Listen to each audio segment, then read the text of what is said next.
Good morning student, मैं गौरव शर्मा स्वागत करता हूँ आप सभी का आपके अपने यूट्यूब चैनल अध्ययन कोचिंग पर। तो स्टूडेंट, आज का टॉपिक वही आपका मिलियन पुराना पार्ट नंबर 6 के बारे में आज डिस्कशन करने वाले हैं।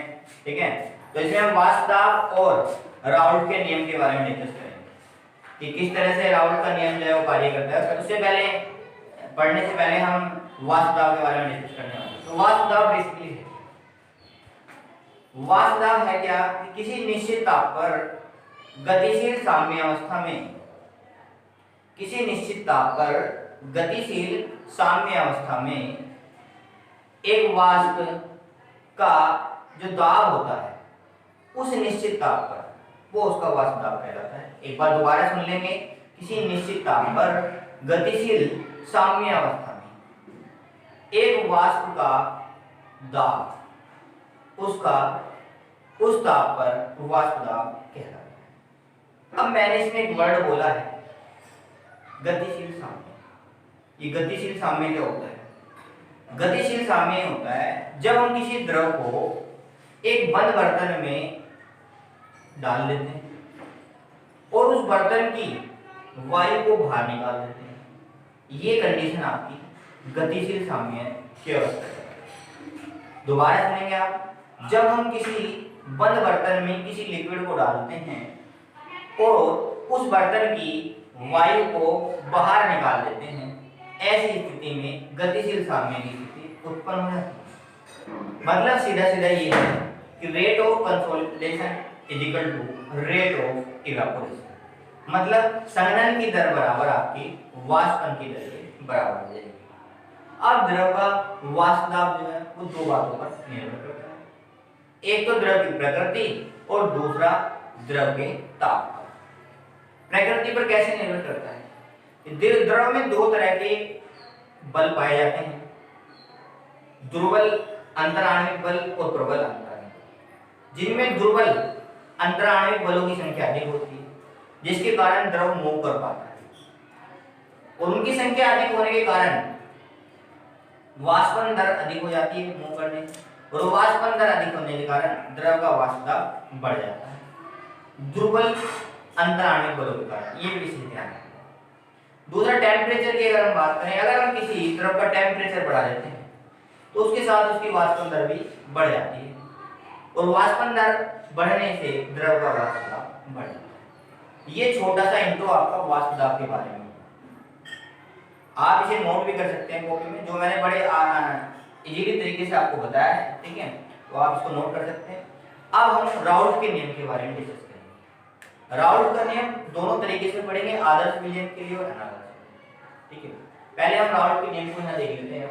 वाष्पशील द्रवों युक्त विलयनों के लिए पहले हम वाष्पशील के लिए पढ़ रहे हैं और फिर अवाष्पशील द्रवों के लिए पढ़ेंगे। ठीक है, तो वाष्पशील के लिए क्या कह रहा है? ये क्या कह रहा है कि अगर कोई भी विलयन है उसके किसी भी घटक का वाष्प दाब हो उस विलयन के मोल प्रवाह के समानुपाती हो। देखो क्या कहता है, वाष्पशील द्रवों के प्रत्येक विलयन का प्रत्येक घटक घटक का आंशिक वाष्प दाब उस घटक के विलयन के मोल प्रवाह के समानुपाती होता है। तो घटक का आंशिक दाब जो है वो विलयन के मोल प्रवाह के समानुपाती हो गया। समानुपाती को हटाने के लिए कांस्टेंट आता है, हमने कांस्टेंट लगाया और बराबर में इसको कर लिया। ये आपकी समीकरण नंबर 1। मान लेते हैं हम वो घटक I है जिसके लिए हम निकाल रहे हैं। यदि घटक को शुद्ध अवस्था में स्थित माना जाए, मान लेते हैं घटक बिल्कुल शुद्ध अवस्था में, अभी हमने उसके साथ कोई नहीं कुछ छेड़छाड़ नहीं की है। अगर हम कुछ छेड़छाड़ नहीं करेंगे तो आंशिक दाब 0 होगा, P नॉट होगा। ठीक है, तो इस कंडीशन में हमने क्या काम करा, Pi बराबर P नॉट I, Pi बराबर Pi नॉट ले लिया इनिशियल कंडीशन में। और जो हमारा मोल प्रवाह होता है, ये मैंने आपको बताया है कि सभी का सब मिला के स्टार्टिंग में शुद्ध अवस्था में 1 होता है, 1 से ज्यादा मोल प्रवाह हो ही नहीं सकता, तो हमने ये ले लिया। ठीक है, अब इनकी वैल्यू जो है हमने समीकरण 1 में रख दी। समीकरण 1 में रखने के बाद Pi की जगह Pi नॉट रख दिया, स्थिरांक ऐसा कैसी xi की जगह हमने 1 रख दिया। ये आपकी वैल्यू आ गई Pi नॉट की वैल्यू आ गई स्थिरांक। अब इस Pi नॉट की वैल्यू जो स्थिरांक है इसको समीकरण 1 में यहाँ रख दिया। यहाँ रखने पे क्या मिला हमें, Pi बराबर स्थिरांक की जगह हमने रख दिया P nought Pi nought equal to xi। ये आपका कंप्लीट हुआ। ठीक है, अब अब ये जो आपका वाष्प दाब है, उसके लिए राउल्ट का नियम जो है वाष्पशील, ये मोल प्रभावी के पदों में भी एक तरीके से हो सकता है। कैसे? अलग से कि वाष्पशील द्रवों के लिए 1 विलियन में, वाष्पशील द्रवों के लिए 1 विलियन में एक निश्चित ताप पर प्रत्येक घटक का आंशिक वाष्प दाब उस घटक के प्रत्येक घटक का आंशिक वाष्प दाब उस घटक के शुद्ध अवस्था में वाष्प दाब, जो शुद्ध अवस्था में वाष्प दाब है वो, तथा विलयन में उसके मोल प्रभाव के गुणनफल के बराबर होता है। आप इसकी डेफिनेशन इस तरह से कह सकते हो, ध्यान से देखो, ये उसका, ये शुद्ध अवस्था में वाष्प दाब है, आंशिक वाष्प दाब, और उसका मोल प्रभाव। तो किसी भी वाष्पशील द्रव का, वाष्पशील द्रव के लिए विलयन का जो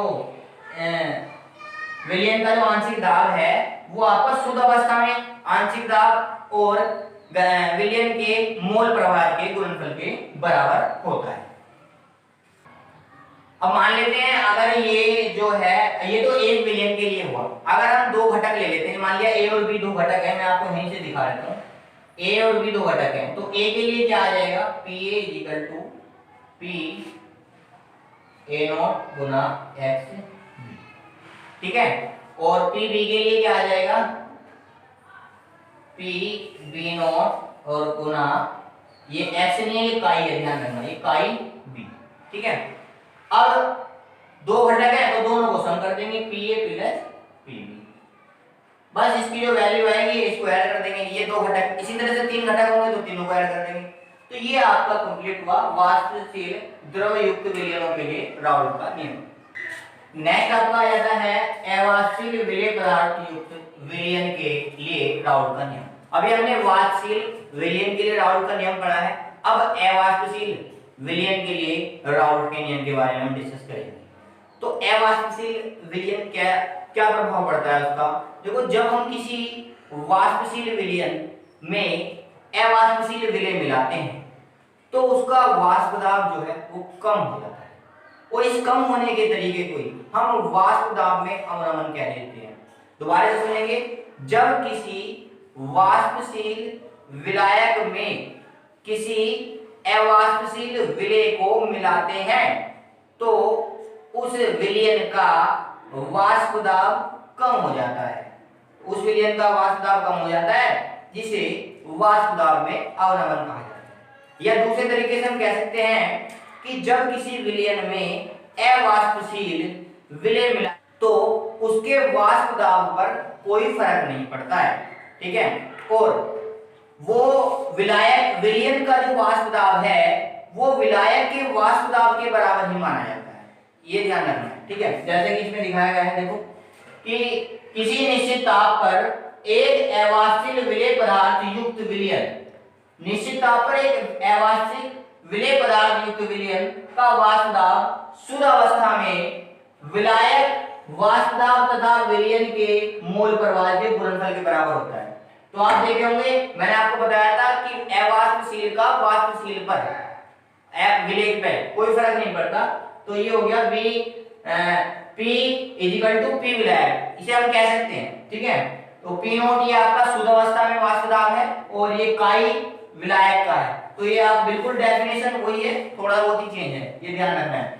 तो यहाँ से आप इसकी जो डेफिनेशन बना सकते हैं, किसी निश्चित ताप पर एक अवाष्पशील विलय पदार्थ युक्त विलयन, कोई भी निश्चित ताप है उस पर एक अवाष्पशील विलय पदार्थ युक्त जो विलयन होगा उसका वाष्प दाब विलयन में उपस्थित विलायक, विलयन में जो उपस्थित होगा विलायक, ठीक है, उसके मोल प्रवाह काई विलायक हो गया के समानुपाती होता है। यहाँ से बना सकते हैं भाई, पहले क्वेश्चन में मैंने ये डेफिनेशन पहले लिख के और ये निकाल के बताया था, अब के में मैंने ये डायरेक्ट लिख के डेफिनेशन बना दी, ये ध्यान रखना, कोई दिक्कत नहीं है, ठीक है। अब हम किसी द्विक विलयन को लेते हैं, मैंने बताया था कि मोल प्रभाव जो है वो सभी का, कितने भी घटक हो, आप कितने भी घटक ले लो, सभी का मोल प्रभाव एक से ज्यादा नहीं हो सकता।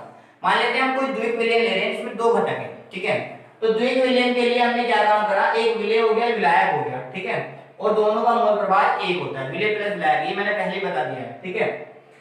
यहाँ से विलायक की हमने वैल्यू निकाली, विलायक की वैल्यू आ गई कि काई विलायक इक्वल टू आ गया 1 माइनस काई विलय, ठीक है, ये हमने ये वैल्यू समीकरण 1 में रख दी, ठीक है।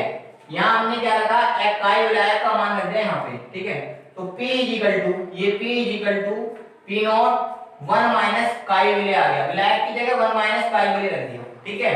बस फिर क्या करा, फिर ये इसके बटे में चला जाएगा, P upon P not 1 minus काई विले, ठीक है।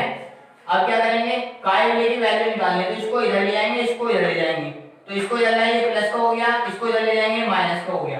तो यहाँ से काई विले इक्वल टू काई not sorry P not minus P upon ये आपका काई विले की वैल्यू आ गई, मतलब आपके विले के मोल प्रवाह जो है उसकी मात्रा आ गई, ठीक है।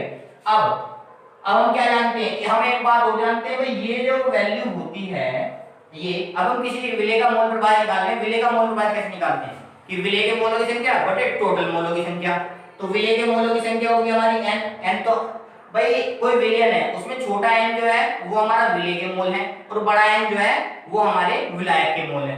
तो हमें पता है काई विले क्या होता है, विले के मोलों की संख्या, मोल प्रभाव मतलब विले के मोलों की संख्या बटे टोटल मोलों की संख्या। तो विले के मोलों की संख्या बटे टोटल मोल, ये हमने इसके बराबर रख दी, इसकी वैल्यू हमें पता है, ये वैल्यू जहां n बराबर मोल विले है और जहां कैपिटल N जो है वो विलायक के मोल है, ठीक है। अब कोई तनु विलयन ले लेते हैं हम, तनु विलयन का मतलब किसी चीज को तनु बनाना होता है, उसमें जल की मात्रा बहुत अधिक मिला देते हैं, तो उसके कंपैरिजन में विलय की मात्रा बहुत कम हो जाती है, ठीक है। तो अब मान लेते हैं इसके लिए जो n है, हमारी n छोटा n जो है विलय की मात्रा जो है कैपिटल N की मात्रा के अकॉर्डिंग बहुत कम है, तो मान लेते हैं इसको कोई फर्क नहीं पड़ेगा, तो n प्लस n की वैल्यू हमने अप्रोक्स n के बराबर ही मान ली। तो जहां n प्लस n था उसकी जगह हमने कैपिटल N रख दिया यहाँ पे, तो p nought minus p upon p nought equal to n upon n, ये हमें सिद्ध करना है, ठीक है। अब ये क्या क्या बताते हैं इसके बारे में डिस्कस करते हैं। तो इस डायग्राम में कौन कौन सी चीज क्या क्या डिनोट करती है उसके बारे में डिस्कस करते हैं। p नॉट माइनस p ये वाष्प दाब में अवनमन, मतलब वाष्प दाब में कितना अंतर हुआ, कितना कम आया, ये शुद्ध का है और ये पूरा है, ठीक है। तो उसमें कितना अंतर आया, ये पहला ये शुद्ध है बाद में। उसके बाद P nought minus P upon P not ये क्या है, वाष्प दाब के सापेक्ष अवनमन, सापेक्ष मतलब किसी के रेस्पेक्ट में अगर हम करते हैं तो वो अपॉन में आता है, आपको पता ही है, ठीक है।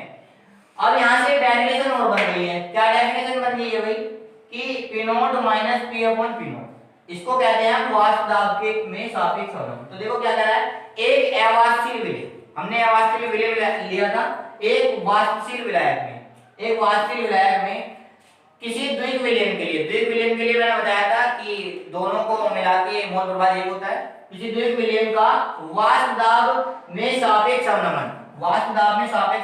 अवनमन किसके बराबर हो रहा है, के मोल प्रभाव के बराबर, वाष्प दाब में सापेक्ष अवनमन के मोल प्रभाव के बराबर हो रहा है, ठीक है।